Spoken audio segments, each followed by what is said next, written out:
Hello friends, स्वागत है आपका अपने यूट्यूब चैनल अपना ह्यूमैनिटीज़ गुरु में। तो आज की इस वीडियो में अपने देखने वाले हैं most important assertion based question और साथ ही साथ में मैच ऑफ द फॉलोइंग और इसके अलावा कुछ एक अदर इंपॉर्टेंट एमसीक्यूज़। और इस वीडियो से मैं इतनी आपको श्योरिटी दिलवाता हूं कि जो भी भाई बहन मेरा इस वीडियो को देखेगा उसको काफ़ी कुछ हेल्प मिलेगी अपने एग्जाम के लास्ट मोमेंट पे कि असर्शन रीजन को कैसे करना है, मैच ऑफ द फॉलोइंग कहाँ से बन रहे हैं और कई सारे क्वेश्चन अदर भी अटेम्प्ट करने में उसको हेल्प मिलेगी। तो शुरू करते हैं अपनी वीडियो को, ज़्यादा टाइम ना गवाते हुए। सबसे फर्स्ट क्वेश्चन हमारा आ रहा है कि consider the following statement and choose the correct answer with the help of given option. यानी कि आपको स्टेटमेंट बतानी है, वो ही है असर्शन रीजन बेस्ड क्वेश्चन है। तो असर्शन है हमारा high level of human development group has 53 countries. A higher investment in people and good governance has set this group apart from others. कहते हैं high level of human development के जो group है countries वो 53 है। अगर आप नया डेटा चेक करोगे तो उसमें 53 नहीं है, लेकिन जो पुरानी एनसीईआरटी है उसमें 53 ही है। तो उसके बेस पे ये असर्शन एकदम सही है। और रीजन भी इसको जस्टिफाई कर रहा है कि भी ये 53 कंट्रीज जो high level of human development वाली है ना, ये वही होती है जहां पे गवर्नमेंट अच्छे से काम करे और लोगों के ऊपर इन्वेस्टमेंट करती है, तभी तो एचडीए अच्छा आएगा उनका। तो ये बात सही है, यानी कि असर्शन और रीजन दोनों सही है। तो इसका ऑप्शन कौन सा आना चाहिए भी करेक्ट एक्सप्लेनेशन वाली पॉइंट हो वो करना है आपको। तो पॉइंट नंबर बी, यानी कि बी इसका सही ऑप्शन है। लेकिन अभी आपको मैं बता देता हूं कि जो भी भाई बहन इस वीडियो को देख रहा है, ह्यूमन डेवलपमेंट आपका चैप्टर है, उसमें ये एक बॉक्स दे रखा है कि एचडीए के अंदर वेरी हाई में कितनी आ रही है, हाई में कितनी आ रही है। वो नई रिपोर्ट है उसके अकॉर्डिंग थोड़ा चेक कर ले, उसके अकॉर्डिंग क्वेश्चन आ सकता है। और साथ ही साथ में जो ग्रुप 10 कंट्रीज है जिनका एचडीए अच्छा है उनको आंखों से निकाल ले, उनमें से फर्स्ट 5 के क्वेश्चन आ सकता है ना, फर्स्ट 5 पे। तो थोड़ा सा देख लेना आप। इसके अलावा क्वेश्चन नंबर सेकंड है मेरक्याबो एस्कीरा और ट्रीपोली नाम की कहते पोर्ट है। ये किस तरह की पोर्ट है अभी थोड़ा सा इसका प्रोनाउंसिएशन अलग हो सकता है, वो देख लेना। ये ऑयल पोर्ट्स है। सर ऐसा कैसे हम याद करेंगे, तो नीचे टेंशन ना लो, मैंने सारा कुछ एक्सप्लेन कर रखा है। आपको सभी को ये पीडीएफ मैं फ्री सेंड कर दूंगा। कोई भी मेरा भाई बहन जब ये वीडियो देखे तो आप मेरे से पीडीएफ ले सकते हो, नीचे सब कुछ एक्सप्लेन किया हुआ है। तो देखो इसका आंसर क्या है, सी, यानी कि ये ऑयल पोर्ट्स है। अब बताया गया है कि types of ports according to cargo handling, मैंने एक्सप्लेन कर दिया है। Types of port on the basis of location, मैंने जो बताया है उनको आंखों से निकालना है। कई क्वेश्चन ऐसे आ जाए कि इनमें से इनलैंड पोर्ट कौन सी है तो आपको बताना होगा, आउट पोर्ट कौन सी है तो वो आंखों से निकाल लेना। इसके अलावा स्पेशलाइज्ड फंक्शन के बेसिस पे पोर्ट्स को कितने टाइप में बांटा गया, उसी में ऑयल पोर्ट्स आती है जिसके 2 पार्ट है, टैंकर पोर्ट और रिफाइनरी पोर्ट। तो ये ऑयल पोर्ट का एग्जांपल था। ऊपर वाला जो अपनों ने देखा है यहां पे मैंने सारे बढ़िया से लिख रखे हैं कि ऑयल पोर्ट्स कौन सी है, रिफाइनरी पोर्ट कौन सी है। तो प्लीज थोड़ा सा एक आंखों से निकाल लेना यार इसमें से, ताकि कोई क्वेश्चन बने तो आपका गलत ना हो। एंटर पोर्ट कौन सी होती है, जो कलेक्शन सेंटर के तौर पर जानी जाती है, यानी कि एक पर्टिकुलर एरिया या कॉन्टिनेंट से कलेक्शन यहां से होता है और बाद में फिर यहीं से इंपोर्ट या एक्सपोर्ट कर दिया जाता है। नवल पोर्ट कौन सी होती है, जिनको स्ट्रेटेजिक इंपॉर्टेंस होती है, जैसे इंडिया में कोची, कारवार, ये एग्जांपल दे रखा है। तो आप इनका चाहे स्क्रीनशॉट लो चाहे पीडीएफ ले लेना, इनको आंखों से जरूर निकाल लेना बेटा। थोड़ा थोड़ा कहीं एमसीक्यूज ना आ जाए या क्वेश्चन भी आए तो भी आपको हेल्प मिल जाएगी। क्वेश्चन नंबर 3 की बात करते हैं। फिर आ रहा है हमारा स्टेटमेंट बेस्ड क्वेश्चन, बड़ा अच्छा है, समझ में आएगा, सुनते जाना। कि रिसोर्स इंटेंसिव अप्रोच है, जो मॉडर्न एक्सपेंसिव एग्रीकल्चर है, वो अनमैनेजेबल बन गई है किनके लिए, जो फार्मर मार्जिनल फार्मर है या स्मॉल फार्मर है, क्योंकि उनके पास मीगर सेविंग है या नाम मात्र की सेविंग है। यानी कि कहते अगर उसे एक्सपेंसिव एग्रीकल्चर करनी है, मॉडर्न एग्रीकल्चर करनी है, तो कहते जो छोटे फार्मर है उनको बोलते हैं मार्जिनल, जिनके पास ना के बराबर जमीन होती है। और छोटे फार्मर स्मॉल फार्मर यानी कि जिनके पास मीगर से थोड़ी सी ज्यादा जमीन होती है। तो कहते वो इस फार्मिंग को नहीं कर पाते क्योंकि उनके पास इनपुट के लिए टूल्स नहीं होते, उनके पास इतने पैसे नहीं होते कि वो प्रॉपर इन्वेस्टमेंट कर पाए। ये बात एकदम सही है। अभी छोटे फार्मर कहां से इतना खर्चा करेंगे, ये बात तो है सही। यानी कि सर ये जो स्टेटमेंट फर्स्ट है वो तो सही है। स्टेटमेंट सेकंड को चेक कर लेते हैं, क्या बात बोल रहे हैं कि ऐसे जो फार्मर होते हैं ना, ज्यादातर कहते हैं वो मजबूर हो जाते हैं, जो इंस्टीट्यूशन है लोन देने के, चाहे मनी लेंडर वगैरह, इनसे लोन लेते हैं। और लोन लेने के बाद अगर उनकी क्रॉप फेल हो जाए, फेल कैसे, मान लो उनको पानी ना मिले या कैसे मॉनसून ब्रेकडाउन हो जाए, कैसे भी क्रॉप्स फेल हो जाए, तो कहते हैं वो इन डेप्टनेस में फंस जाते हैं। तो ये बात दोनों की दोनों स्टेटमेंट सही है। तो इसके लिए दोनों स्टेटमेंट सही, कौन सी, ऑप्शन नंबर ए। तो आंसर यहाँ पे सी गलती से गलत लिखा गया है, तो प्लीज कोई वीडियो सुने वो ध्यान से देख लेना, दोनों स्टेटमेंट करेक्ट है। और असर्शन रीजन का कोई भी मेरा छोटा भाई बहन क्वेश्चन करे तो बिंदास होकर क्वेश्चन करना, कोई भी क्वेश्चन गलत नहीं होगा। आप पहले असर्शन को आराम से पढ़ो, फिर बिकॉज लगा के चेक करो। अगर रीजन बिकॉज लगाने से असर्शन को जस्टिफाई कर रहा है, तो दोनों स्टेटमेंट सही होने के साथ साथ अपने ये लिख सकते हैं कि रीजन है वो असर्शन को क्या कर रहा है, जस्टिफाई कर रहा है, ठीक है, यानी कि उसकी सही एक्सप्लेनेशन दे रहा है। अदरवाइज हम दोनों को सही बता सकते हैं लेकिन एक्सप्लेनेशन अलग हो सकती है, तो वो बिकॉज लगा के चेक करने से पक्का पक्का आपको आंसर मिल जाएगा बेटा, तो टेंशन ना लेना। अभी क्वेश्चन नंबर नेक्स्ट की ओर जाते हैं अपने। नेक्स्ट है, in which of the following group of countries of the world HYV of wheat and rice were developed. हमने जो HYV सीड्स इंट्रोड्यूस करेंगे वो आपको पता है लगभग 1965 या 1970s के टाइम में हमारे ग्रीन रेवोल्यूशन आया, और ग्रीन रेवोल्यूशन के आने से हमारे पंजाब, हरियाणा और वेस्टर्न उत्तर प्रदेश के अंदर हमारा व्हीट का और राइस का जो प्रोडक्शन है वो बढ़ गया। तो हमने व्हीट कहां से लिया गया और राइस कहां से लिया, तो व्हीट हमने मैक्सिको से लिया, जो ये बीज था HYV का जो सीड्स था, हाई यील्ड वैरायटी सीड्स था, और राइस का फिलीपींस से लिया, ये बात याद रखना। चलो आगे बात करते हैं क्वेश्चन नंबर 6 की ओर। Consider the following statement and choose the correct answer with the help of given option. Option से आपको बताना है कि इन रिसेंट ईयर, आज के कुछ सालों में, कहते हैं रोपवेज, केबलवेज और पाइपलाइंस है वो कहते हैं डेवलप्ड हो गई है as a means of transport. जी बिल्कुल हुई है डेवलप्ड, एकदम बात सही है, इसमें कोई डाउट नहीं है, कोई शंका नहीं है। They were developed to cater to the demand of transporting specific goods under special circumstances. कहते हैं उनको इसीलिए डेवलप करा गया है ताकि वो डिमांड को पूरा कर पाए ट्रांसपोर्ट करने के लिए स्पेसिफिक गुड्स के, और किनमें, स्पेशल सर्कमस्टेंसेस में, जैसे हिली एरियाज वगैरह में, तो वो स्पेशल सर्कमस्टेंसेस होती है। तो ये बात भी सही है, तो दोनों स्टेटमेंट एकदम सही है, और सेकंड स्टेटमेंट ऊपर वाली स्टेटमेंट को जस्टिफाई कर रहा है, चाहे तो बिकॉज लगा के देखो, आपको साफ पता चलेगा कि हाँ भाई रोप वेज, केबल वेज, पाइपलाइन को डेवलप्ड करा गया मीन ऑफ ट्रांसपोर्ट की तरह, बिकॉज क्योंकि ये डिमांड को पूरी करता है स्पेशल सर्कमस्टेंसेस में गुड्स को ट्रांसपोर्ट वगैरह करने में। तो दोनों स्टेटमेंट भी सही है। इसका ऑप्शन नंबर सी, तो चेक करो, both the statement are correct and statement second correctly explain statement first. ये लो क्वेश्चन नंबर 7 की ओर बात करते हैं। Socio economic factor affect the distribution of population in India. Reason बता रहा है climate is one of the important socio economic factor. देखो ऊपर पहला बात है असर्शन में कि सोशियो इकोनॉमिक फैक्टर है वो कहीं ना कहीं इफेक्ट करता है इंडिया की पॉपुलेशन को डिस्ट्रीब्यूशन में। जी बिल्कुल करता है, सोशियो और इकोनॉमिक दोनों, कि वहां का सोशल स्ट्रक्चर कैसा है, रिलेशन कैसा है, वहां पे एथनिक कैसी है, कास्ट कैसी है, ये सब आता है सोशल में ना, और इकोनॉमिक भी फैक्टर आता है। तो ये बात तो एकदम सही है, उसके अकॉर्डिंग ही लोग जाएंगे जहां पे पैसों की कमाई अच्छी होगी, जहां का समाज अच्छा होगा। लेकिन नीचे बोल रखा है कि क्लाइमेट इसका इंपॉर्टेंट फैक्टर है सोशियो इकोनॉमी का। आप बताओ यार सोशियो इकोनॉमी का क्लाइमेट कैसे हो गया? क्लाइमेट तो फिजिकल फैक्टर है अपने आप में, तो क्लाइमेट तो हो नहीं सकता। तो इसका सिर्फ और सिर्फ असर्शन सही है, क्लाइमेट वाली बात है ये बिल्कुल ही गलत बात बोली है, तो असर्शन सही है। आपको पता चल रहा होगा, क्वेश्चन पढ़ के देखो। क्वेश्चन नंबर 8 की ओर जा रहे हैं, वो वही आ गया रिपीट, सॉरी आगे बढ़ते हैं। Question number 9, consider the following statement and choose the correct option from the given option. इन ऑप्शन में से सही ऑप्शन आप बताओ कि there has been increase in area under forest in India. India के अंदर कहते हैं जो फॉरेस्ट का एरिया है वो इंक्रीज हुआ है। चलो आगे देखते हैं। It is due to the increase in demarcated area under forest rather than an actual increase in forest cover. सही बात बोली है ये बात। इंडिया के अंदर जो फॉरेस्ट का रेशियो है वो बढ़ रहा है। वो बढ़ क्यों रहा है मैं आपको बता दूं कि बीच का ऐसा टाइम था जहां पे हमारा फॉरेस्ट जितना डिसाइड करा गया था ना, जो लगभग ये बताया होता है कि एक कंट्री का लगभग 33% पे फॉरेस्ट होना चाहिए, ये तो डिसाइड करा हुआ है। इतने पे हमारे फॉरेस्ट था नहीं, तो ये डेमार्केट हो गया, एक बाउंड्री फिक्स कर दी। लेकिन उस पे हमारा फॉरेस्ट पहले कम था, अब धीरे धीरे अवेयरनेस आई है क्योंकि एनवायरमेंट डिग्रेड हो रहा है, तो फॉरेस्ट को बढ़ाया गया है। तो एक्चुअल में तो जो 33 है उससे तो आगे बढ़ा नहीं है, लेकिन जो बाउंड्री फिक्स करी गई है उसी के अंदर हमारा फॉरेस्ट और ग्रो कर दिया है। जैसे मान लो पहले लगभग 23% के आसपास, 21% के आसपास फॉरेस्ट था, क्योंकि डिक्लाइन हो रहा था फॉरेस्ट, तो उसको अब बढ़ाया गया। तो डिमार्केट जो बाउंड्री करी गई है उसमें फॉरेस्ट बढ़ा है, एक्चुअल में वैसे नहीं बढ़ा। ये बात सही है, दोनों स्टेटमेंट एकदम सही है और सेकंड फर्स्ट को बता रही है। तो आंसर चेक कर लो इसका, देख लो इसमें तो सिर्फ बी दे रखा है। हाँ, both the statement are true and statement second correctly present the reason for statement first. सही बात है ये, बिकॉज लगा के चेक कर लो चाहे, लेकिन ये बात भी मैंने अच्छे से एक्सप्लेन कर दी है। नेक्स्ट क्वेश्चन की ओर बढ़ रही है। क्वेश्चन मतलब क्वेश्चन संख्या रिपीट होगी है लेकिन चेंज है क्वेश्चन।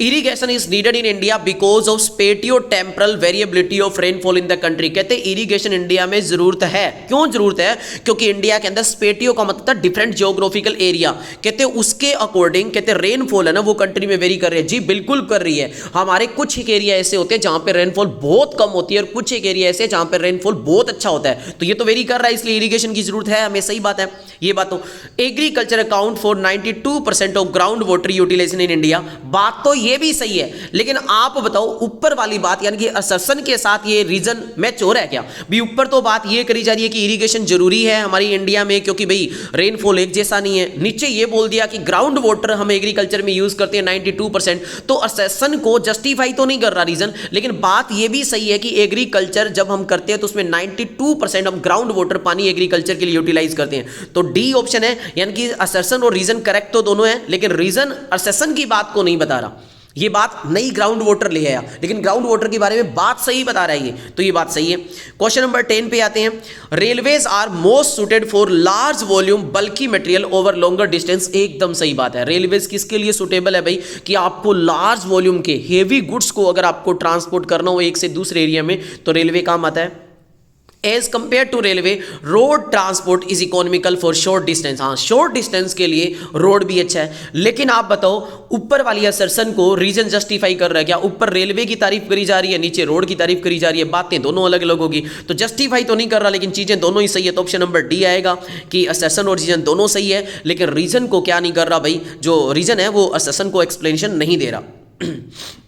थोड़ा सा भी कोल्ड हो रखा है और फीवर भी हो रखी है, अभी टेबलेट लेके लगाऊं तो थोड़ी थोड़ी प्रॉब्लम आ सकती है बेटा, प्लीज इसके लिए मैं दिल से क्षमा चाहूंगा। Question number next, the basic aim of development is creating condition where people can live meaningful life. कहते हैं बेसिक एम है डेवलपमेंट का वो यही होता है कि ऐसी कंडीशन लोगों को दे दी जाए जिसमें एक मीनिंगफुल लाइफ आ जाए, यानी कि ह्यूमन डेवलपमेंट वाले का क्वेश्चन है। सही बात है कि बेसिक डेवलपमेंट का एम यही होनी चाहिए कि हर एक बंदा मीनिंगफुल लाइफ जी पाए, तो सही बात है। इट मीन्स बिकॉज, क्योंकि, इसका मतलब that people must be healthy, यानी कि मीनिंगफुल लाइफ तब होगी जब वो बंदा हेल्दी होगा, वो अपने जो टैलेंट है उसको डेवलप कर पाएगा और वो सोसाइटी में पार्टिसिपेट कर पाएगा, अपने गोल्स को पूरा कर पाएगा। तो दोनों बातें एकदम सही है और रीजन असर्शन की बात को जस्टिफाई कर रहा है, तो देख लेना इसका आंसर सी लगा रखा है मैंने। क्वेश्चन नंबर नेक्स्ट की ओर जाते हैं। स्टेटमेंट फर्स्ट है, द पीरियड फ्रॉम 1901 से लेके 1921 है, उसको रेफर्ड करते हैं हम स्टेगनेंट या स्टेशनरी फेज का, क्योंकि इसके अंदर हमारी पॉपुलेशन नहीं बढ़ी। क्यों नहीं बढ़ी थी? इसी टाइम पीरियड में मैं एक बात और बता देता हूं, 1911 से लेकर 1921 का फेज है, उसमें तो हमारी नेगेटिव ग्रोथ भी देखी गई थी पॉपुलेशन के अंदर, क्योंकि उस टाइम आपको पता है वर्ल्ड वॉर फर्स्ट का टाइम पीरियड था, थोड़ा सा बीच का टाइम है ना, वो भी चल रहा था और कुछ क्राइसिस वगैरह आ गए थे। और स्टेटमेंट सेकंड क्या बोल रहे हैं इसमें? During this period both the birth and death rate were high. सही बात है। स्टेशनरी क्यों थी ये फेज? क्योंकि इसमें डेथ रेट और बर्थ रेट दोनों ज्यादा थे, लोग ज्यादा मर रहे थे, इसीलिए उनको कंपनसेट करने के लिए ज्यादा पैदा किए जा रहे थे, तो लगभग न्यूट्रल हो रही थी चीजें। तो ये दोनों बात सही है और जो स्टेटमेंट सेकंड है वो ऊपर वाली को एक्सप्लेन भी सही कर रहा है, तो इसके अकॉर्डिंग देख लेना, ऑप्शन नंबर सी बता रखा है। नेक्स्ट की बात करते हैं, arrange the following stage of demographic transition in a chronological order में। कहते हैं डेमोग्राफिक ट्रांजिशन को बता दो। जी बिल्कुल बताएंगे। पहली है डेमोग्राफिक ट्रांजिशन में 3 है, आपको पता है ह्यूमन डेवलपमेंट जो ह्यूमन ज्योग्राफी बुक है इसके अंदर ये डेमोग्राफिक ट्रांजिशन दे रखी है, इसके 3 स्टेजेस बताई हुई है, ठीक है, पॉपुलेशन वाले चैप्टर के अंदर, सेकंड नंबर का चैप्टर है ये। तो इसमें बात करते हैं, हाई फर्टिलिटी थी उसमें, हाई मोर्टेलिटी थी। जी बिल्कुल सही है, जो फर्स्ट फेज था डेमोग्राफी का उसके अंदर हाई फर्टिलिटी और हाई मोर्टेलिटी थी, ये बात तो होगी हमारी एकदम सही, एकदम सही, कोई दिक्कत नहीं है। दूसरा कहते हैं birth rate equal to death rate, नहीं ये सेकंड फेज में नहीं था। सेकंड फेज जो है अपना डेमोग्राफिक साइकिल का ह्यूमन ज्योग्राफी में, उसमें यह था कि पॉपुलेशन एक्सप्लोड हुआ था, यानी कि सेकंड फेज के अंदर बर्थ रेट ज्यादा थी, डेथ रेट कम हो जाती है सैनिटेशन और हेल्थ फैसिलिटी के कारण, ठीक है। और थर्ड जो था उसके अंदर बर्थ रेट और डेथ रेट इक्वल होती है, तो इसके लिए सही जो इक्वेशन हमारी रहेगी ऑप्शन नंबर बी, यानी कि सबसे पहले 1 फिर थर्ड आएगा और फिर सेकंड आएगा, तो ये चेक कर लो चाहे। और इंडिया वाली बुक के अकॉर्डिंग देखा जाए तो पॉपुलेशन की जो स्टेजेस है उसको 4 कैटेगरी के अंदर बांटा गया है, उसके अंदर थर्ड फेज में पॉपुलेशन एक्सप्लोजन है। तो चेक करना है क्वेश्चन डेमोग्राफिक साइकिल देके पूछ रहा है या इंडिया के फेजेस या स्टेजेस देके पूछ रहा है, ध्यान देना है आपको। अगर इंडिया वर्ड आता है तो इंडिया वाली के अकॉर्डिंग चेक करना है। Which one of the following concept is related to naturalization of human. तो मैंने एक बात बता दी, जहां पे नेचुरलाइजेशन पहले वर्ड आए तो इसका मतलब नेचर डोमिनेट करेगा ह्यूमन पे, और जहां पे ह्यूमनाइजेशन पहले वर्ड आए तो वो ह्यूमन डोमिनेट करेगा नेचर पे।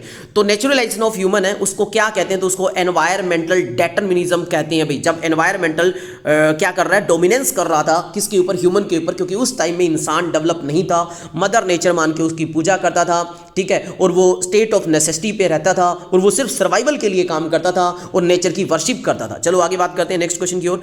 Read both the statement first and second and choose the correct option. आप इसमें से बताओ।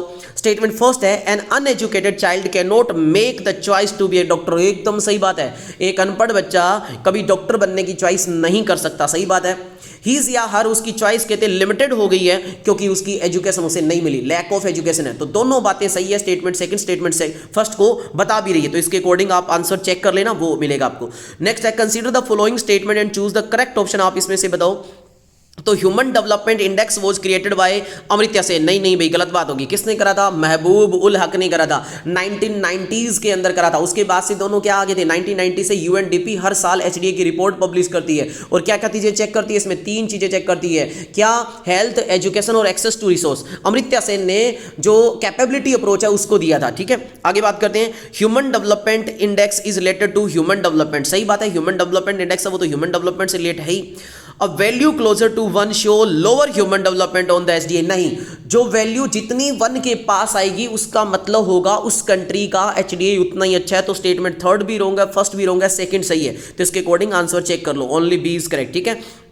नेक्स्ट क्वेश्चन में बोल रहा है कि आपको असर्शन रीजन बेस पे दिए होंगे और ये ऑप्शन है, आप चेक कर लेना। तो क्वेश्चन नंबर 18 पे आते हैं, असर्शन दे रखा है नोमैडिक हर्डिंग प्रैक्टिसाइज करी जाती है over vast horizontal as well as vertical distance पे, कि नोमैडिक हर्डिंग है वो हॉरिजॉन्टल और वर्टिकल दोनों के हिसाब से करी जाती है, बात तो सही है, ठीक है। नोमैड्स माइग्रेट करते हैं plain to high altitude pasture में, प्लेन से लेके हाई एल्टीट्यूड पे जाते हैं ड्यूरिंग विंटर, नहीं ये बात गलत होगी भी, इसको ट्रांस ह्यूमंस बोलते हैं। ट्रांस ह्यूमंस करने वाली प्रजातियों के नाम भी अपने जानते हैं, बकरवाल्स है, ठीक है, बोटियाज है, गडीज है, ठीक है। तो ये कुछ एक है जिनके नाम आगे आएंगे तो मैं आपको वहां से बता दूंगा। तो ये ट्रांस ह्यूमन कैसे करते हैं, विंटर सीजन में तो हाई से प्लेन पे आते हैं, जबकि यहां पे उल्टा दे रखा है, तो अपनी रीजन बात गलत है, सिर्फ ए ट्रू है, यानी कि नोमैडिक हर्डिंग मूव करते हैं, हॉरिजॉन्टल भी करते हैं, मतलब एक प्लेस से दूसरी प्लेस की ओर, यानी कि ईस्ट से वेस्ट की ओर जा सकती हैं, और वो मूव कर सकते हैं नॉर्थ से साउथ की ओर भी, ये दोनों बातें सही है अपनी, लेकिन नीचे वाला रीजन गलत है।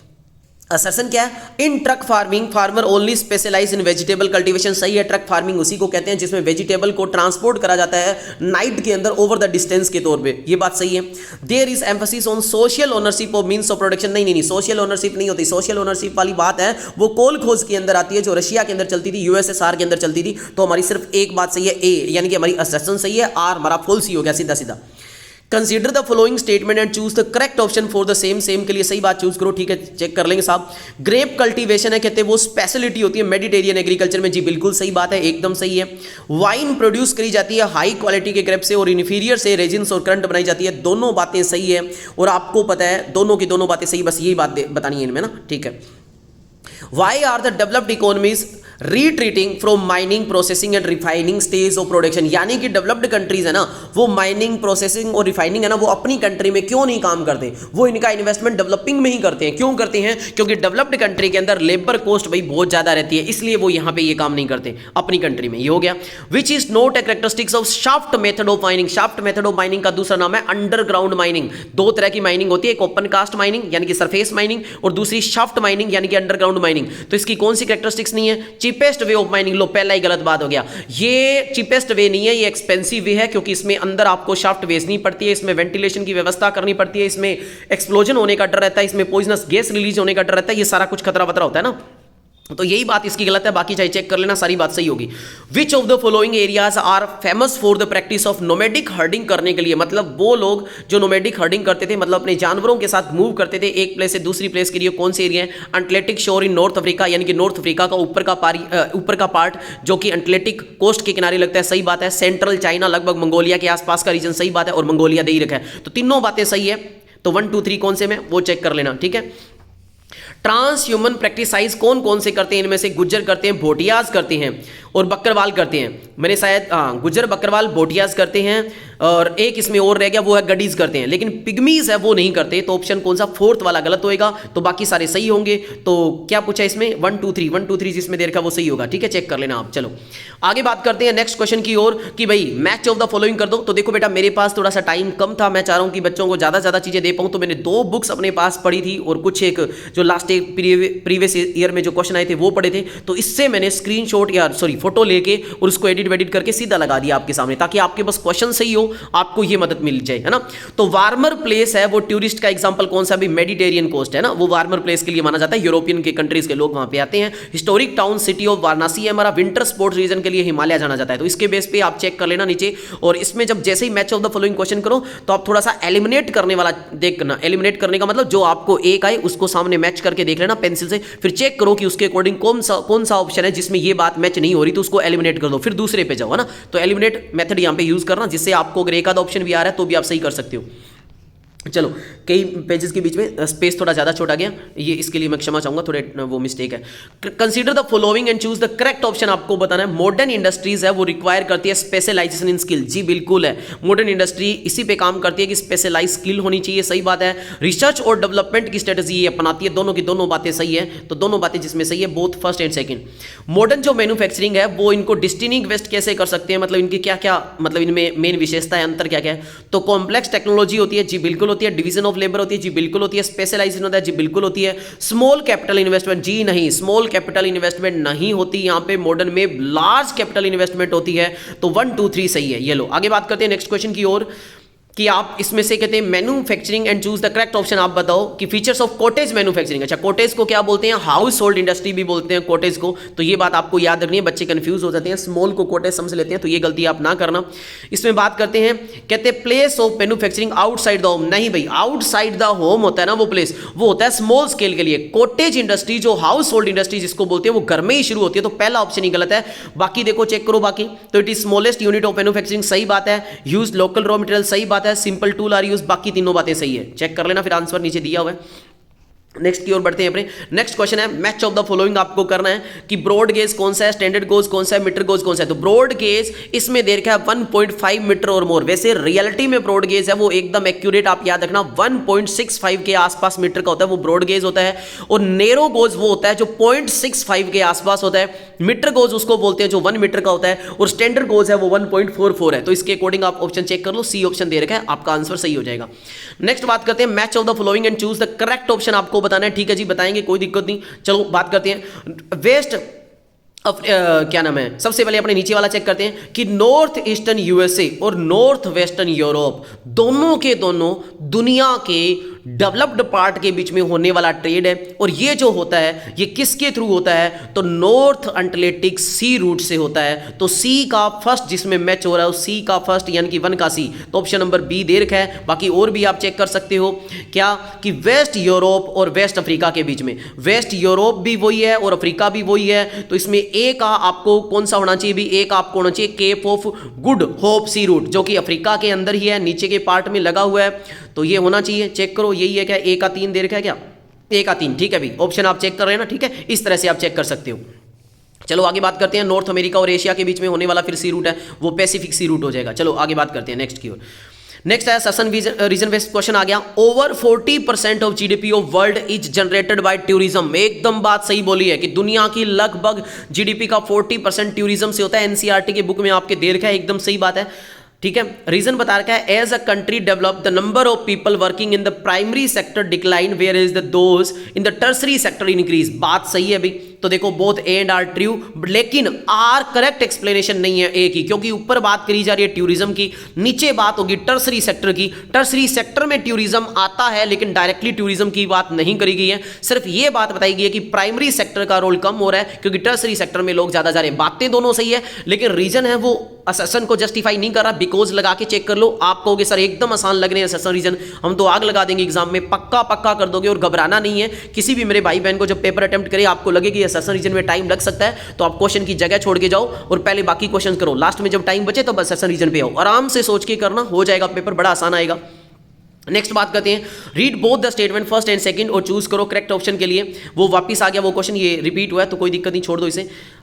ये आओ भाई, ये match of the following, first column को सेकंड कॉलम के साथ मैच करो। तो मैंने आपको फर्स्ट क्वेश्चन में बता दिया था कि ये आप नई बुक के अकॉर्डिंग भी चेक कर लो, और ये जो डेटा है इसके अकॉर्डिंग तो मैं बता ही रहा हूं, तो थोड़ा वो चेंज ना हो। बाकी ये तो चेंज हुआ ही नहीं है कि वेरी हाई किस में आता है, हाई किस में आता है, ये बात बतानी है। तो वेरी हाई है वो 0.80 से अबव होने वाले हैं वो है, हाई है वो 0.70 से 0.79 0.99 तक है वो हाई में आते हैं, और जो मीडियम है वो 0.55 से लेके 0.699 तक आता है, यानी कि 70 से जस्ट पहले वो आता है, और इंडिया इसी में आती है मीडियम में। लगभग इंडिया का अभी हाल फिलहाल का रैंक है वो 134 के आसपास है, वो भी याद रखना एसडीआई के अंदर, और लो में आता है वो 0.54 से नीचे आता है। तो ये एक इंपॉर्टेंट बात है जो बता दी, और इंपॉर्टेंट 10 कंट्रीज में से निकाल लेना, किसी में बेटा पूछा जा सकता है थोड़ा सा जिनका एसडीआई 10 के आसपास है।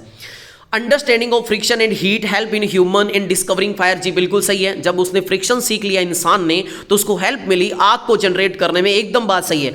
Technology enable the human to overcome the limitation imposed by nature, तो ये बात सही है, तो बिकॉज लगा के चेक करो, मेरे अकॉर्डिंग देखो ऐसी बात बोलो, understanding of friction and heat help the human in discovery of fire. अब ये जो फ्रिक्शन है ये क्या है, ये एक अपने आप में टेक्नोलॉजी है कि उसको पता चला कि 2 पत्थर भिड़ने से आग निकलती है, तो टेक्नोलॉजी आ गई, और नीचे बात भी टेक्नोलॉजी के बारे में बताई हुई है, तो बातें दोनों सही है, और जो रीजन है वो करेक्ट जस्टिफाई कर रहा है असर्शन को, तो ऑप्शन नंबर ए इसके अकॉर्डिंग है, चेक कर लेना।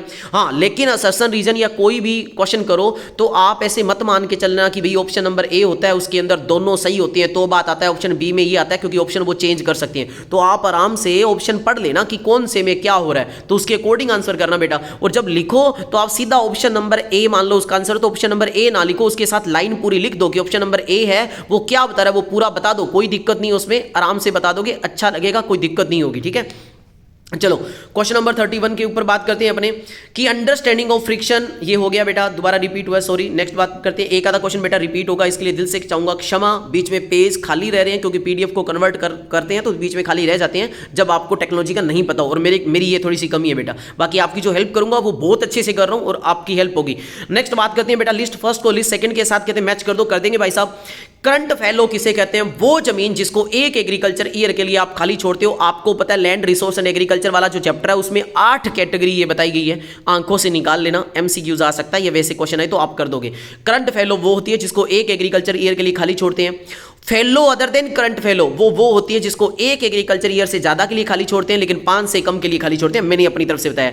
कल्चरेबल वेस्टलैंड वो होती है जिसको लगभग 5 सालों से आपने खाली छोड़ रखा है, सॉरी हाँ लगभग जिसको खाली छोड़ रखा है, लेकिन जो आपके पास टेक्नोलॉजी है उसका आप यूज करके उस पर आप खेती कर सकते हो, वो कल्चरेबल वेस्टलैंड होती है। लगभग 5-1 साल हो गए आपको खाली छोड़ रखा है आपने। वेस्टलैंड वो होती है जिसके आपके पास जो टेक्नोलॉजी है उसका यूज करो लेकिन उसको यूज करके आप कल्टीवेशन नहीं कर सकते, वो वेस्टलैंड होती है। तो इसके अकॉर्डिंग आप आंसर बेटा चेक कर लेना, आपके सामने आंसर है, मैंने एक एक बात आपको बता दी, ठीक है। Match of the following correctly करो, ठीक है। राइस के लिए कौन सा जाना था भाई, वेस्ट बंगाल, अमन, ओस, बोरो, 3 टाइप की एक ही साल के अंदर क्रॉप्स तैयार करी जाती है। वीट के लिए जो मालवा प्लेट्यू है, वैसे तो वीट सबसे ज्यादा हमारे अगर मैप में क्वेश्चन आए तो आपको यूपी करना, लेकिन यहाँ ऑप्शन के अकॉर्डिंग मालवा प्लेट्यू है जिसका कुछ पार्ट मध्य प्रदेश में आता है, कुछ उत्तर राजस्थान में आता है, तो यहाँ का ये कवर होता है। तर या अरहर के लिए महाराष्ट्र जाना जाता है। चलो आगे बात करते हैं नेक्स्ट क्वेश्चन की ओर बेटा।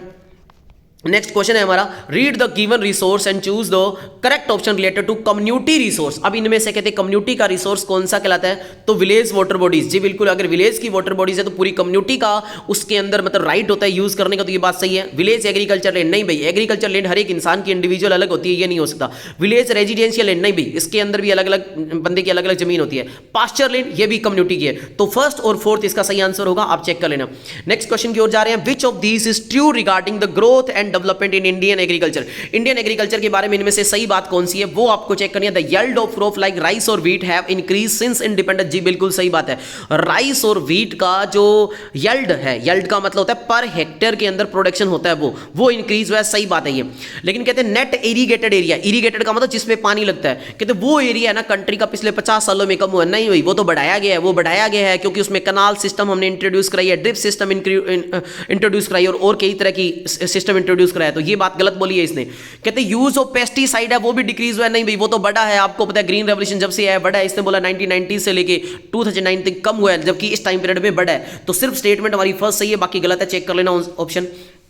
नेक्स्ट बात है, arrange the following state in sequence of per their position in production of wheat. Wheat की पोजीशन के अकॉर्डिंग कहते हैं सेंटेंस आप चेक कर लो। तो भी सबसे पहले तो अपने को पता है उत्तर प्रदेश आ रहा है हमारा, उसके बाद मध्य प्रदेश, फिर अपना पंजाब आता है और फिर हरियाणा आता है, ठीक है। आप गूगल करोगे तो हो सकता है वहां पे पंजाब को सेकंड नंबर पे दे दे, लेकिन ये पुराना है तो उसके अकॉर्डिंग यही आंसर है, आप ये कर सकते हो, सही माना जाएगा। चलो आगे बात करते हैं नेक्स्ट के अकॉर्डिंग।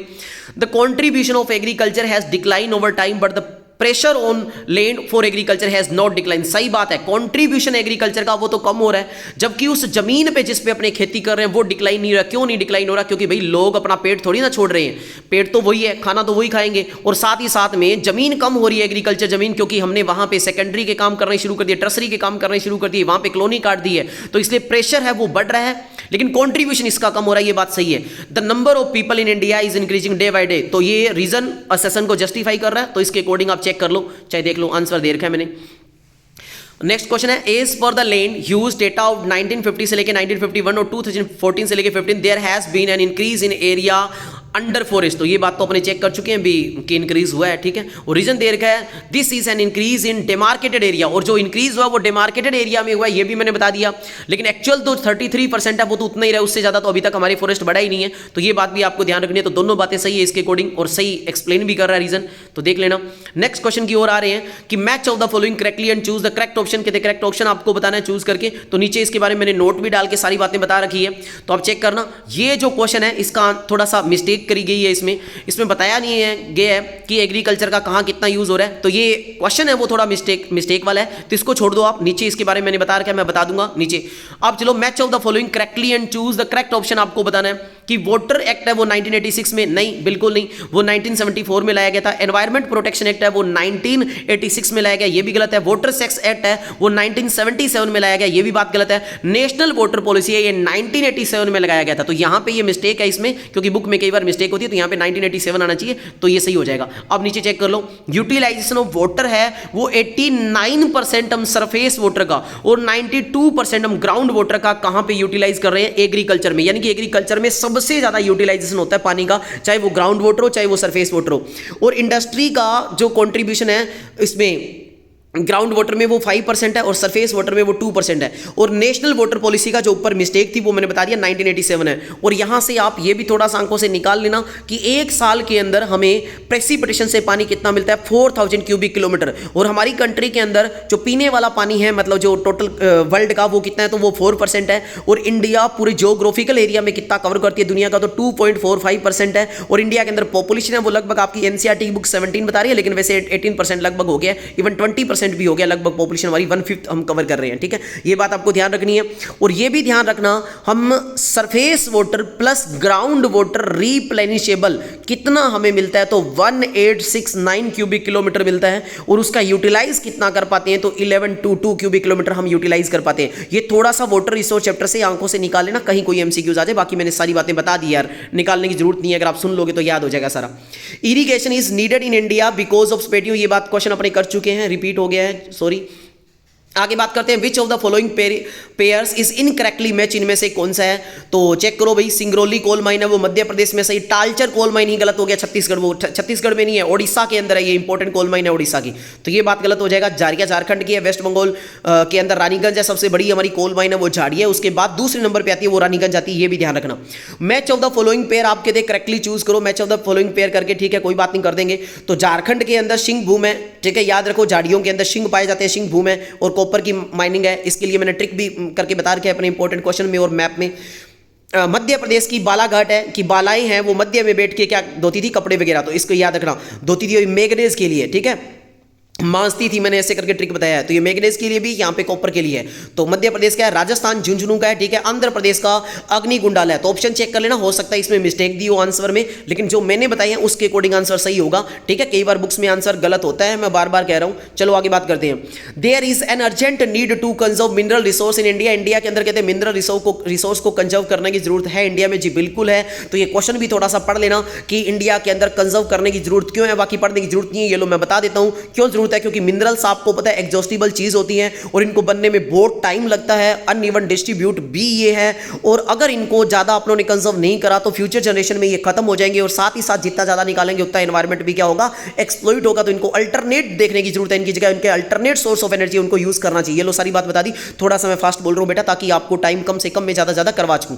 चलो आगे बात करते हैं इसकी रीजन की। For sustainable development economic growth must be integrated with environmental concern, सही बात है, एकदम सही बात है। है, दोनों बातें सही दी है और रीजन है असर्शन को जस्टिफाई भी कर रहा है। फेरस मिनरल है वो रिच होता है आयरन कंटेंट में, जी बिल्कुल है, फेरस का मतलब ही आयरन होता है कहीं ना कहीं, तो ये बात सही है। डिस्ट्रीब्यूशन है मिनरल का, वो ये जो वर्ड दे रखा है उबिक्विटिस करके, वो होता है इवन, तो इसका मतलब देख लेना इवन होता है, जबकि इवन नहीं है, मिनरल का डिस्ट्रीब्यूशन कैसा है, अनइवन है, तो रीजन वाली बात है गलत, असर्शन है वो सही है, तो ए हमारा ट्रू है, आर हमारा फॉल्स हो गया। नेक्स्ट क्वेश्चन पे जाते हैं, which of the following areas of countries are deficient in rainfall and are drought prone area, तो ड्रॉट प्रोन एरिया कौन से है, तो इसके लिए आपको टारगेट ग्रुप या टारगेट प्लानिंग किसे कहते हैं, वहां पर मैंने आपको बताया है कि ड्रॉट प्रोन एरियाज कौन से होते हैं, इनके डेवलपमेंट के लिए क्या काम करा था, तो 4th 5 ईयर जो प्लानिंग होती है उसमें इनमें ध्यान दिया गया था, और ये वो एरियाज होते हैं जहां रेनफॉल कम होती है, तो वो याद करना है। तो नॉर्थ वेस्टर्न जो इंडिया है वो, यानी कि राजस्थान गुजरात का पार्ट, कुछ हरियाणा का पार्ट इसमें इंक्लूड होता है, वो वाला पार्ट,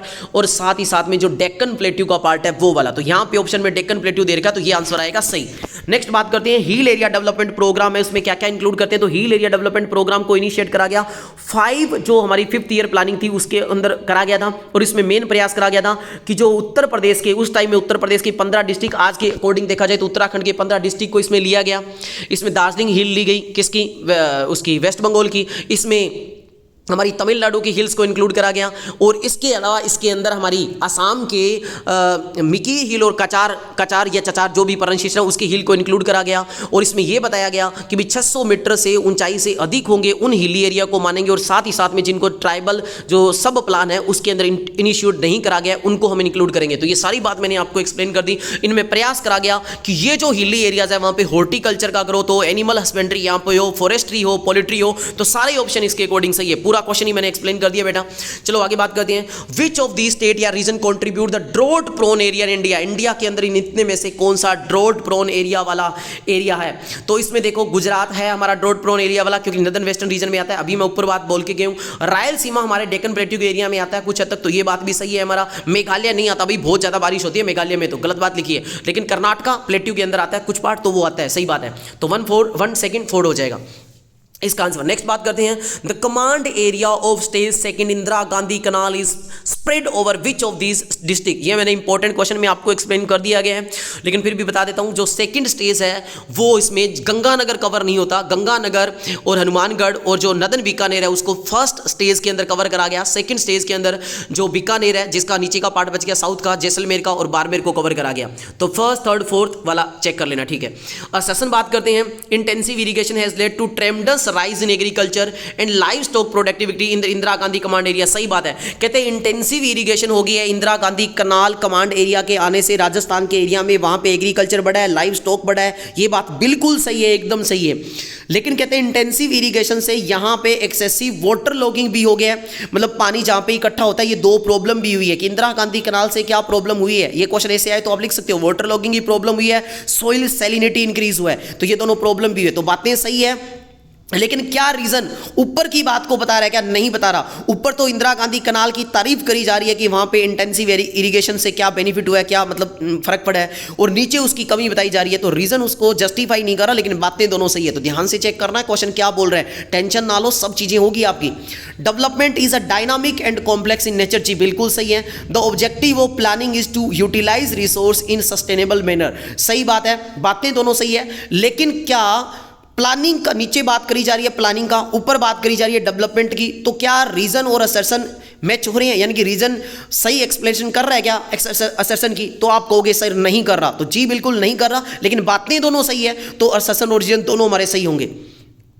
क्वेश्चन नंबर नेक्स्ट की ओर चलते हैं।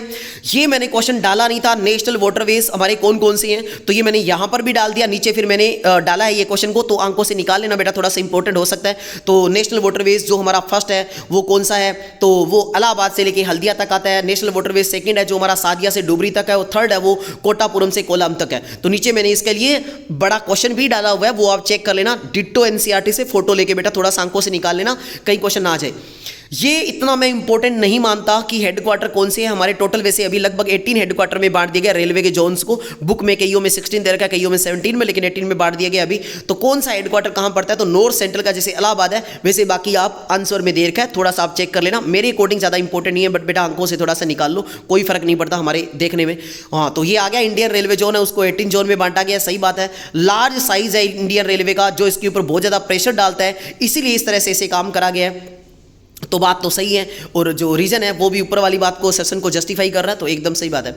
वाटर ट्रांसपोर्ट है वो चीपेस्ट है ट्रांसपोर्ट, जी बिल्कुल सही है, वाटर ट्रांसपोर्ट सबसे ज़्यादा चीपेस्ट है, इको फ्रेंडली है ये हमारा, है ना, तो बहुत अच्छी बात है। इंडिया है 17,500 किलोमीटर और नेविगेबल, नहीं भाई, इंडिया के पास 14,500 किलोमीटर नेविगेबल है, और इंडिया लगभग अपने जो इनलैंड का है, इनलैंड का तो लगभग 1% ही कवर करता है ट्रांसपोर्ट का, लेकिन जो फॉरेन ट्रेड है उसका लगभग 90% के आसपास या इससे ज़्यादा इसी से होता है, बल्कि गुड्स वगैरह लेके जाते हैं वो इसी से फॉरेन ट्रेड होता है। तो ये 14,500 किलोमीटर इंडिया का, ये 17,500 बात जो इंडिया के अंदर की बात है ये गलत लिखी हुई है।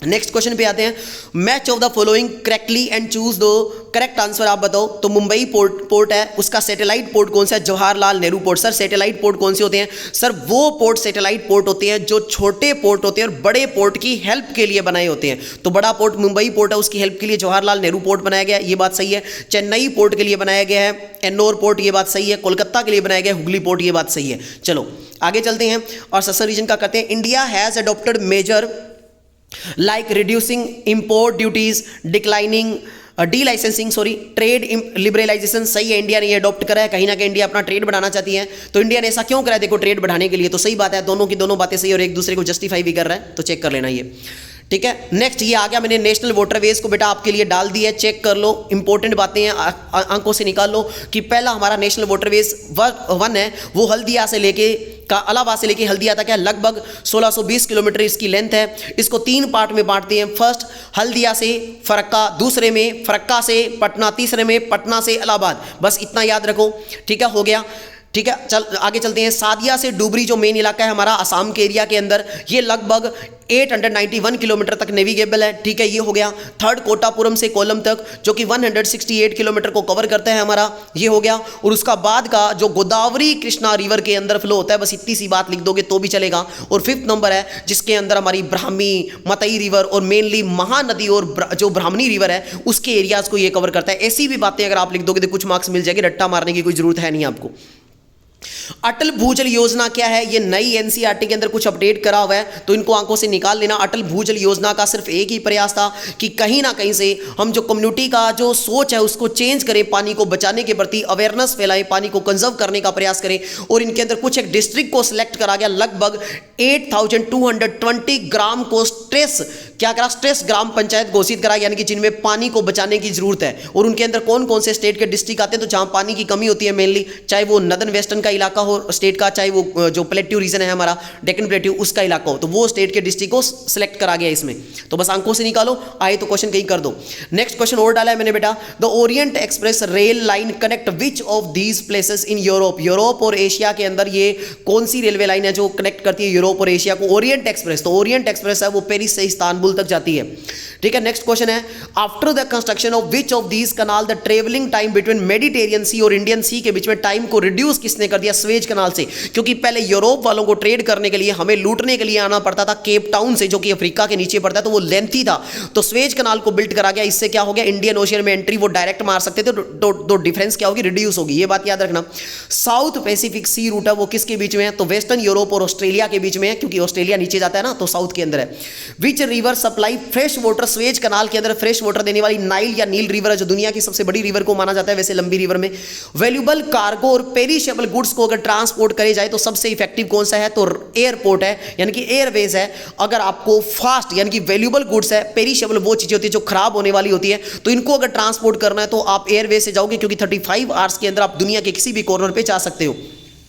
बिग इंच पाइपलाइन है वो कहां पे लोकेटेड है? यूएसए के अंदर है, और इनसे पेट्रोल वगैरह को कैरी करा जाता है। और न्यूजीलैंड के अंदर मिल्क को कैरी करने के लिए यूज करा जाता है, किसको? पाइपलाइन का। लेकिन बिग इंच पाइपलाइन कहीं की फेमस है? यूएसए की, याद रखना।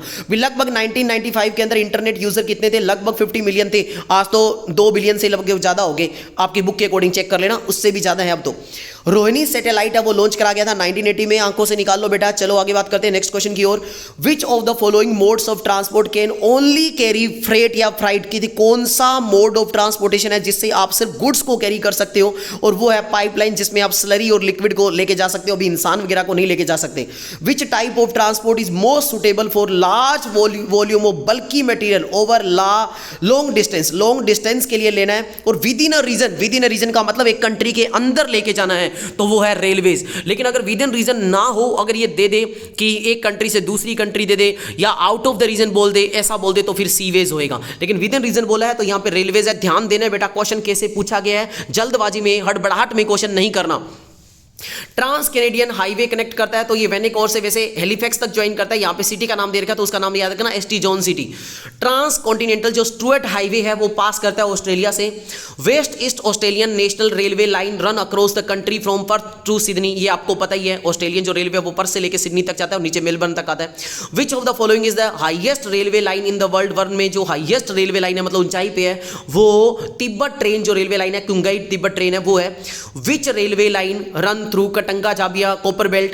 ये आप चेक कर लेना, बाकी इसका देर है आंसर आपके सामने। वेनेजुएला रेलवे लाइन है, ये थोड़ा सा चेक कर लेना, मैं एक बार आपको बोलूंगा बेटा थोड़ा सा।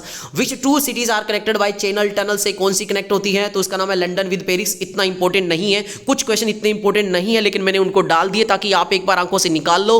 कहीं भी क्वेश्चन आए तो वो एक माइंड में रह जाता है कि गलती से कोई आ ना जाए। मैं चाहता हूं कि हर एमसीक्यूज, हर सब्जेक्टिव टाइप, हर छोटे बड़े अपने क्वेश्चन कवर करते हैं। नेक्स्ट क्वेश्चन आता है अपना ओरिएंट एक्सप्रेस है, ये दोबारा शायद पिक दोबारा डली गई है ना, हाँ दोबारा हो गई भाई, गलती हो गई। चलो आगे बढ़ते हैं, आगे बढ़ते हैं, आगे बढ़ते हैं, सॉरी। चलो फिर आता है trans Siberian railway does not pass through which of these cities? इनमें से ट्रांस साइबेरियन कौन से पास नहीं होता? ये जो है ना, ये क्वेश्चन एमसीक्यूज में तो कम इंपॉर्टेंट, लेकिन पिक्चर बेस में बड़े इंपॉर्टेंट है, तो बातें ध्यान रख लो।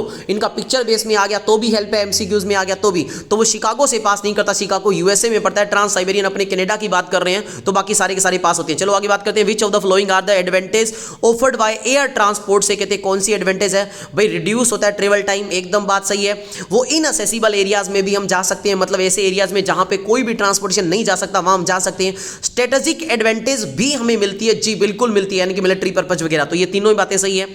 विच ऑफ द फॉलोइंग, आपको आगे वाला पढ़ना है कि एडवांटेज है वाटर ट्रांसपोर्ट की, तो क्या है कि इसके लिए आपको कोई भी कंस्ट्रक्शन की जरूरत नहीं है, तो रिड्यूस कॉस्ट होती है। क्या कंस्ट्रक्शन की कॉस्ट को रिड्यूस करता है? जी बिल्कुल सही है, क्योंकि इसके लिए आपको ऐसा तो है नहीं कि रोड वगैरह बनानी पड़ेगी। एनर्जी कॉस्ट भी इसमें कम लगती है, सही बात है।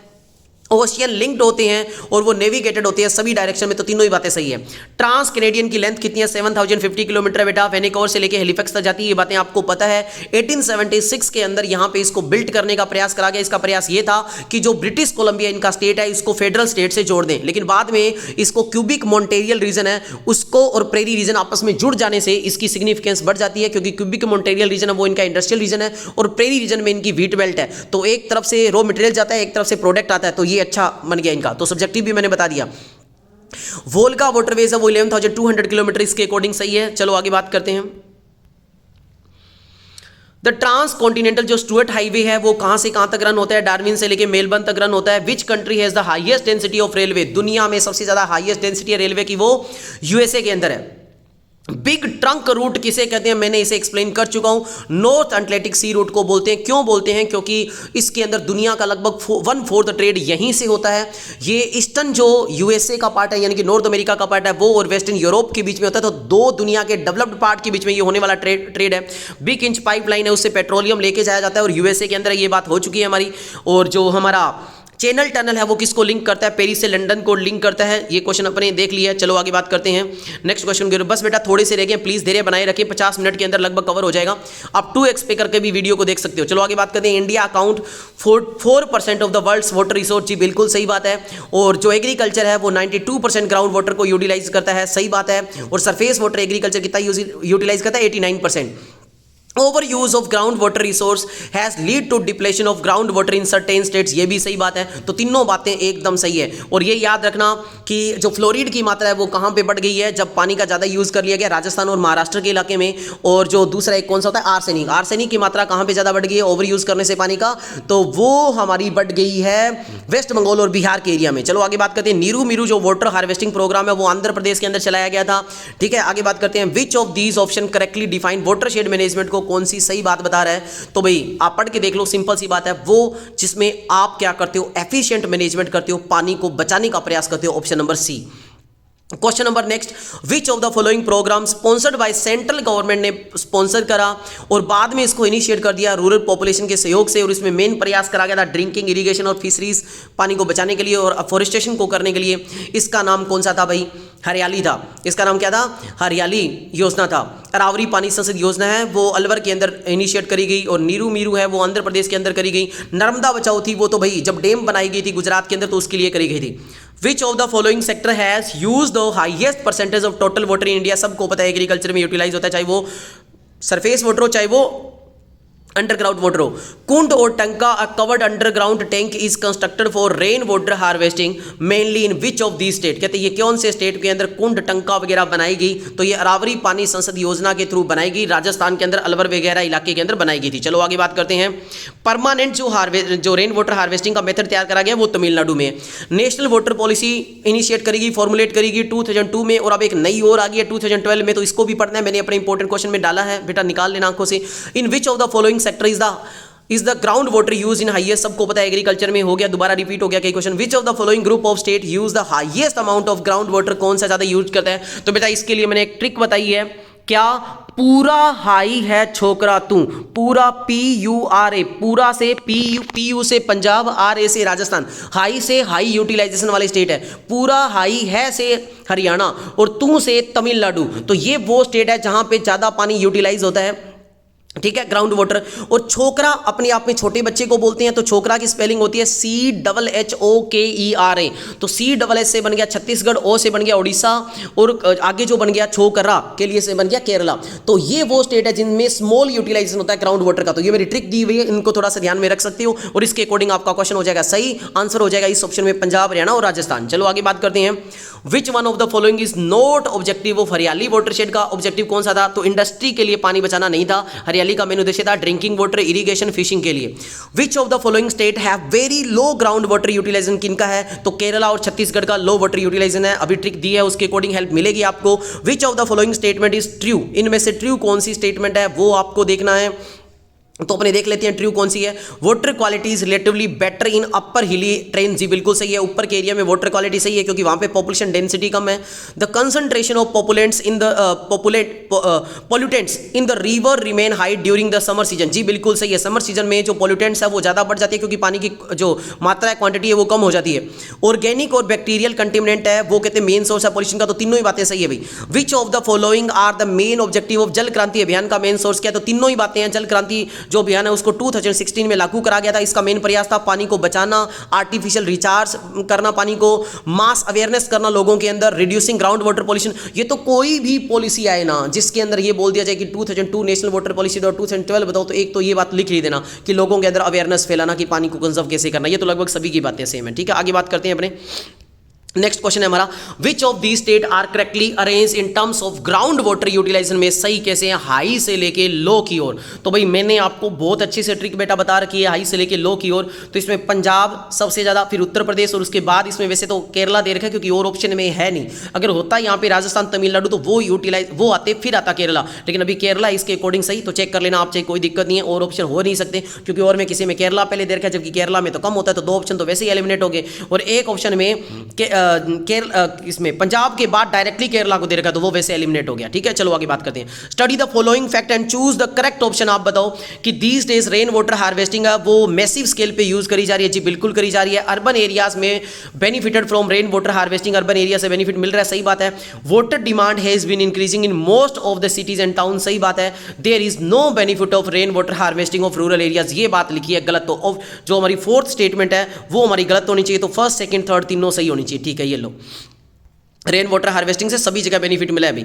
अब लगभग लास्ट टाइम मेरे ख्याल में अपना मैग्नीज है वो मेनली कहते कौन सी एक्टिविटी में यूज होता है? तो आयरन और को स्मेल्ट करने में यूज होता है, फेरो एलॉयज में यूज होता है, लेकिन एल्यूमिनियम के मैन्युफैक्चरिंग में यूज नहीं होता। तो ऑप्शन मतलब 1, 2 सही होगा। तो इसके अकॉर्डिंग आंसर चेक कर लेना।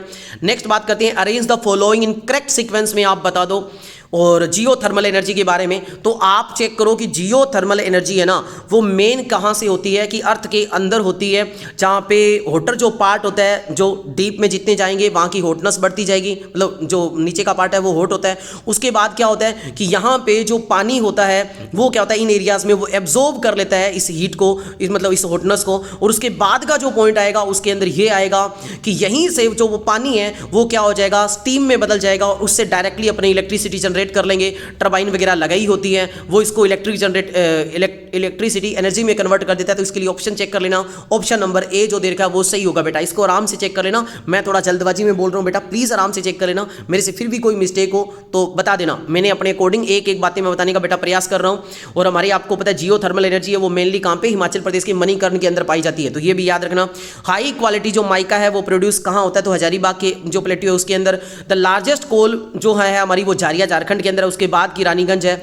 गोंडावना जो कोल फील्ड है are located mainly in the valley, Damodar valley के अंदर लोकेट है। और हमारी ऑयल और नेचुरल गैस कमीशन है उसको 1956 के अंदर बनाया गया है। चलो आगे बात करते हैं। सबसे बड़ा न्यूक्लियर प्लांट है वो तारापुर है, ये भी याद रखना। विच of the following is metallic mineral, इनमें से मेटालिक मिनरल कौन सा जिनमें मेटल हो, तो सिर्फ और सिर्फ कौन सा है, बॉक्साइट है। चलो आगे बात करते हैं। नामुदी और गुआ नाम की जो आयरन ओर की जो माइन है ये झारखंड के अंदर है, जो सिंहभूम का एरिया है ना उसकी बेल्ट में ये लगभग पाई जाती है, ये भी याद रखना। बालाघाट है, छिंदवाड़ा है, मिमार है, ये मांडला है, जाबुआ है, ये जो मेन बेल्ट है ये मैग्नीज की मेन बेल्ट है और मध्य प्रदेश के आसपास के एरिया में ये पाई जाती है, थोड़ा सा ध्यान रखना। Which of this is market based oil refinery, इसमें बरौनी है और वो बिहार के अंदर पाई जाती है। कोयली गुजरात के अंदर पाई जाती है, डिगबोई असम के अंदर पाई जाती है, और ये कौन सी है, फील्ड बेस है। यूरेनियम डिपॉजिट होता है वो मेनली धारवाड़ रॉक सिस्टम में पाया जाता है, कहीं कहीं आपको गोंडवाना भी देखने को मिल सकता है बेटा, आप धारवाड़ टिक कर सकते हो। विच of the state have high potential for development of solar energy, के लिए सबसे ज्यादा डेवलपमेंट जो पार्ट है वो नॉर्थ वेस्टर्न इंडिया का पार्ट है, जहां पे राजस्थान आता है और गुजरात आता है, तो राजस्थान ऑप्शन में है नहीं तो गुजरात करेंगे। Which of the following oil refinery are correctly arranged from north से साउथ की डायरेक्शन में, बताओ। तो इसका बेटा चेक करो आराम से। हल्दिया नॉर्थ में आपको पता है कोलकाता में पड़ता है, विशाखापट्टनम आंध्र प्रदेश में पड़ता है, चेन्नई फिर तमिलनाडु में ऊपर के एरिया में पड़ता है, और फिर ये नागापट्टिनम है वो चेन्नई के अंदर तमिलनाडु में नीचे की ओर पड़ता है। तो ऑप्शन जो सी है वो सही होगा इसका answer. The north eastern plateau region है, उनमें कहते हैं इनमें से कौन सा मिनरल नहीं पाया जाता, तो मेनली यहाँ पे आयरन और कोल पाए जाते हैं। ग्रेनाइट वगैरह है वो तो आपको पता है हमारा जो नॉर्थ वेस्टर्न इलाका है राजस्थान गुजरात का, यहाँ पे पाया जाता है, यहाँ पे सैंडस्टोन वगैरह मिलते हैं, और जो सी के एरिया से सोल्ट वगैरह भी यहाँ पे बनाया जाता है। चलो आगे बात करते हैं नेक्स्ट क्वेश्चन की ओर। बस अच्छा हो गया खत्म, तो ठीक है बेटा, आई होप मैंने आपको इस वीडियो से काफ़ी हेल्प मिली होगी। और एक थोड़ा सा बेटा बीच में ये पानी की बात याद आई तो मेरे को थोड़ा ये और याद आ गया कि स्लम एरियाज़ की क्या प्रॉब्लम है, थोड़ा आंखों से निकाल लेना भी। स्लम एरियाज़ की यही प्रॉब्लम है कि क्या प्रॉब्लम है स्लम एरियाज़ की, कि वहाँ पे सैनिटेशन की व्यवस्था नहीं होती, वेंटिलेशन की व्यवस्था नहीं होती, प्रॉपर वहाँ पे रोड वगैरह नहीं बने होते, वहाँ पे थोड़े से एरिया में बहुत सारे लोग रह रहे होते हैं, यानी कि पॉपुलेशन डेंसिटी वहाँ पे बहुत ज़्यादा होती है, और वहाँ पे लिटरेसी रेशो बिल्कुल भी नहीं होता, और सैनिटेशन के तो एस भी वहाँ पे नहीं देखने को मिलता। तो ये बातें आप वहाँ पे लिख सकते हो ना। तो आई होप इस वीडियो से आपको हेल्प मिलेगी, फिर भी कोई गलती रही हो तो क्षमा चाहता हूँ, और एक आगे नई वीडियो में मिलेंगे। मैं चाहूँगा कि पॉलिटिकल के टाइम में आपको हर एक चैप्टर की 10-10, 15-15 मिनट की वीडियो लेके आके पूरे चैप्टर कवर करा दूँ। हिस्ट्री में भी ऐसा ही मैं साथ देता रहूँगा, तो प्लीज़ सपोर्ट करना बेटा सभी मेरे छोटे भाई बहन। और मेरी तरफ से wish you all the best बेटा, अच्छे से पेपर करोगे, सब कुछ अच्छा होगा, बस अपने ऊपर कॉन्फिडेंस रखना, सब कुछ अच्छा होगा। मिलते हैं एक नई वीडियो में नए टॉपिक के साथ। जय हिंद, जय भारत।